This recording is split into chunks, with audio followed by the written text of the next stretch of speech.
yung mas mapunta sa grocery kaysa sa shopping. No. Galing kami ng Green Hills, Tiangge, papunta na sa Makati. Sure. Nagsiswimming ang mga bata. Para habang kaya pa naman yung grocery na tayo ngayon, mamaya, diretso-diretso na yung gaya. Mega Mall, Ano? SM. Ano gusto niya? Statue Mart. Star. Ano? Ano po ang grocery sa Star? Statue Mart. Mas marami Shumart. Ano Bless gusto you. ng grocery? Me. Bless you. Landmark. Ano? Landmark. Landmark? Na grocery? Opo. Sabi ni Sunny, kulang-kulang daw doon.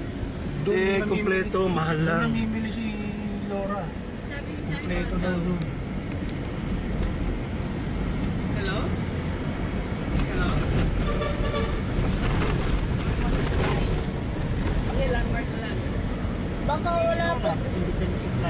Kasama si Laura sa Friday. Kasama talaga yun. Talaga yun. Baka wala pa si Nicole sa bahay. Baka matagal sa eskwela. Kasi lagi chika sabi ko magla-landmark tayo. Mauna talaga yun. Ginagawa na naman yung plano.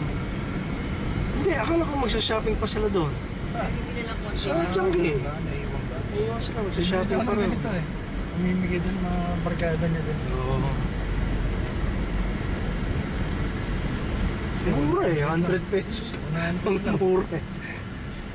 Eh, ba't isa lang binili mo? Sale? At saka Avon? 19. Siging. Saving? Ay, sa maleta may saging pala. Baka makalimutan mo, ha? Kasi kahapon daming saging, eh. Siging. Nilagay namin sa maleta, eh. Baka mapulok na yun. Uy, tinan mo yung room. Woo. Woo. Woo. Yan yung mascot na tiger. Sabi ko kay Aya, landmark tayo. Alam ko yung mascot. Kailangan ko lang sa lompas at sa leg ko, tigas na yung kagabi. Kasi sobrang anto ko, hindi ko na pinatan yung ulan. Tinulog ko na ron. Pag gusto ko, ang sakit ko yung leg ko. Kayo din? Hindi, may pato ko nang ulit sa likod. Ako na.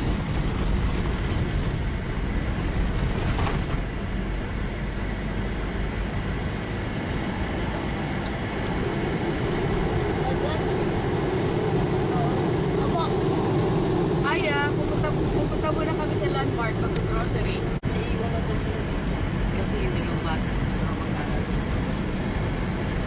Pero ka nakaawa sa chief. Layo-layo na. Kaya si Richie na lang ang isa-sacrifice na talaga. Sinig siya na lang nagkinis. Saan? Ano yung GoPro pa there?